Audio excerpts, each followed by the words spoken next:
Good morning, friends. Good morning, good afternoon, good evening, and good day. Gord, you're hurting happy. I'm going to speak a little louder. You're going to hear the rain because, my friends, that has been our weather for 4 days now, and they are worried about flooding of our wonderful Bow River. So if it stays a little bit warm, I'm hoping to go for a walk and show you how high the river is compared to just 4 days ago when I did my last walk. And we'll see. We'll see how it goes. It's cold. It's bothersome to the head. And yeah, I'm still battling that migraine. It doesn't want to leave. It's been very, very dulled by taking an extra strength Advil every 6 hours. And sometimes I even think, hey, it's gone. And then as soon as I think about it, it's there. But also, my change in attitude, my change in thought processing is helping mitigate the stress headache. But first, you read the title. Yes, a little mail and a lot of talk, but let's see the mail. Thanks for throwing it over to me, Gord. Yeah, I got something in the mail today. Hair's still wet. It's pouring rain outside, and it is from Spirit Leaf. Spirit Leaf is a legal cannabis dispensary with a couple of locations around Calgary, and a good friend of mine, Mo, works for them. And Mo, thank you. A couple of weeks ago, you asked me for my address, and I forgot. And I didn't know why, and now I think I do. So, pitter patter. Gord's getting at her. I'm going to open this up and see what it is, and we'll take it from there as to what we do next. So, I love opening up mail. You know that. Remember, check out below. If you guys want something shown on my videos, either on my live stream on Fridays or elsewhere, send me something. My address is below. Oh, this is really nice, I know already. Hi, Gord. You are appreciated within our community, and watching you grow with your family always puts a smile on my face. Keep on, keeping on. Best wishes, Mona Buds. I'll put a little tag as to her Instagram account. She's a really good glass blower and a wonderful cannabis expert that I've known for quite a while. And I've got little friendly rolling papers from Spirit Leaf. And Mo, my friend, Monique, comment allez-vous? Anyways, Mo, perfect timing, perfect size. I had just run out of mine, and I love these. They've got a little magnet connector. So, thank you. Thank you, my friend. Thank you, Spirit Leaf. I will also put their address below, and check them out. Peace and cheers. Back to Gordy. Wasn't that nice of Mo? Mo, very much appreciated. I know I thanked you just in the video previous, but I thank you again. I appreciate when people send a little gift. And you know what? If you want yours done, you know where the address is. You know how to get a hold of me, and you'll get a shout out. And I get an extra smile today. Cheers. So what do I mean by change of thought? I think I need to explain that a little more, although I've had really good feedback from most of you that this is what I need to be doing. It's funny, the moment I start complaining about pharmaceutical drugs, I've got, and yes, I used to complain because I used to take them, and I used to have such a hard time. And shout out to Seeks, who's been on that clonazepam and knows the trouble it's caused. And that same clonazepam has caused trouble to an awful lot of people. I don't want to name names on here. I just want to say, be careful, folks. And yeah, in BitChute, my videos from here go to BitChute. And in BitChute, good day. Good morning. In BitChute, I had somebody say, wow, you wear a hat with a marijuana leaf and you complain about drugs? And I thought, what world are you living in? First of all, marijuana, although a drug, is a natural drug. It's a plant. It's not a man-made thing that has special chemical hooks in them to keep you addicted. It's just a plant. But second of all, what I have on my hat determines whether I can speak on the subject. That is, my friends, why I've stayed away from difficult subjects. Because you get people who are going to speak out. Yes, you get more coverage because you get people who want to argue. So I want to tell you, I won't argue. I won't argue. If you disagree with me, I'd love a comment below. And if you have something to back up your comment, cool. But my opinion will be, okay, you have an opposite opinion to me. You have researched differently. You have been raised differently. You have a different way in which you approach things. And I'm okay with that difference. I'm okay with you not agreeing with me. I may not argue. I may only say, you have the right to that opinion. And I thank you for your comment. And I think that'll be the answer most of the time, because I am not changing this channel a little bit back. I'm moving it forward because I feel that we're at a point in society where the right has been quieted too much by the left. And at a time when the entire world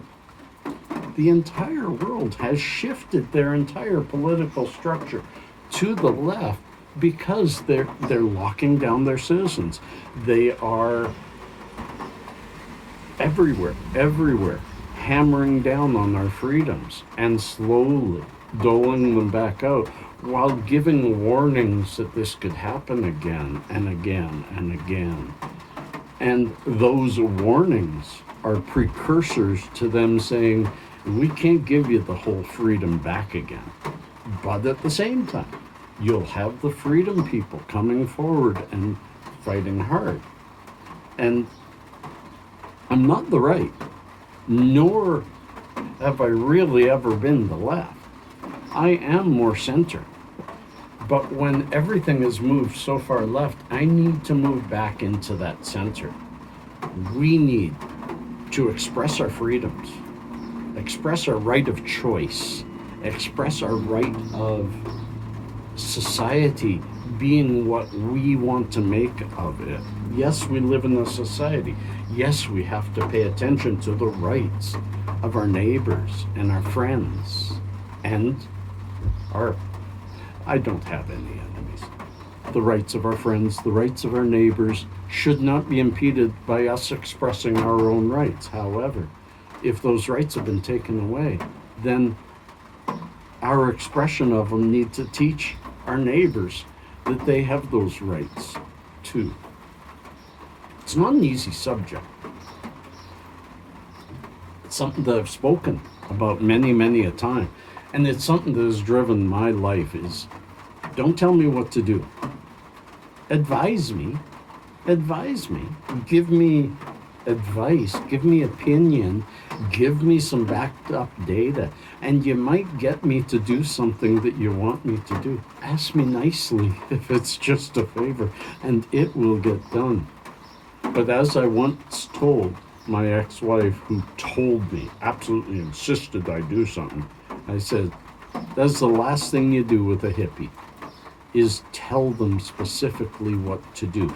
You tell a hippie, damn it, turn right at the next intersection. He's going to go straight or turn left. He or she will go straight or turn left. They will not turn right. If you just say, could you please turn left? Or I really need you to turn left because of this. You explain yourself, it makes sense. I go along with it. But I am a guy, and my mom had a hard time with me because I don't do what I'm told. I do what I'm asked. I do the opposite of what I'm told because I want that freedom to make that choice myself. You don't make choices for me. You can help me make my choices. Even if I don't ask for it, I don't mind unsolicited advice. But if I don't take it, don't take it to heart. Take it to mind. I like that. Don't take it to heart. Take it to mind. Think about it. Use thought process, not emotional process. And maybe we can slowly move forward. The world had moved way too far left. And we were not only becoming the thought police, where people's own thoughts were starting to be questioned, but with all the different Google and Twitter and all that stuff, they were shutting down one side of a conversation. That was bad enough, and they succeeded with me. I am a little bit ashamed. They succeeded with me. I quietened down my YouTube stance. I stopped talking about politics because of all the feedback, because of this quietening down. And then the pandemic happens and the whole world shifts left. I'm hoping because of that shift, there's been some good things. There's been some good things, and I've always said there's good things on the left. There is segments of this society that we as people need to be the stewards of those segments. We need to look after certain people who cannot look after themselves. Absolutely 100% for sure. But at the same point, we need to give the freedom to those who do not want to help, to not have to. We are a free people, and we join societies to make our lives better, not to be controlled. And as we shift back to the right, I agree, the right has been too focused on profit, too focused on movement, too focused on freedom to not understand the left that well. But also the left has been too mouthy, too triggered, too snowflakish. For us to engage them, they won't listen, they won't. And I'm not talking about, if you're sitting there and saying, I'm on the left and this doesn't make sense, then I'm not talking about you. I'm talking about mainstream left media and all that stuff. We need to take back reality. I talked about there is no arbiter of truth. Yes, you can prove me wrong on anything because you can find anything to support your position. And the problem is those on the left, supported by a left-leaning media, have had their heyday in speaking to things, and the right have been quietened. Now I think there's more people that are going to want to shift this right again. Yes, there's going to be a lot of people saying, this is time for universal basic income.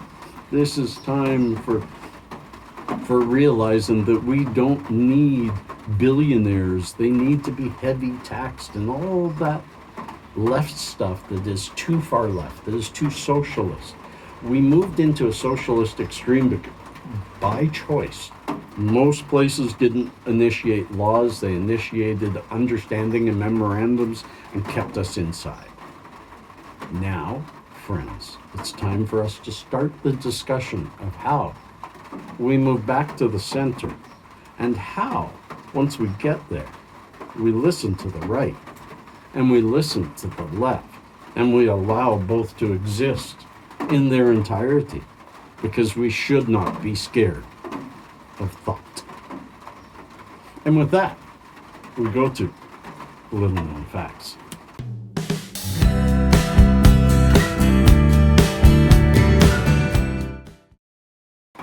I've got new little known facts today. It's all about food, and I've got 100 of them. We may not read them all. but today we're going to read 3. The pound cake got its name from its recipe. The early recipes of pound cake called for 1 pound of butter, 1 pound of eggs, and 1 pound of sugar.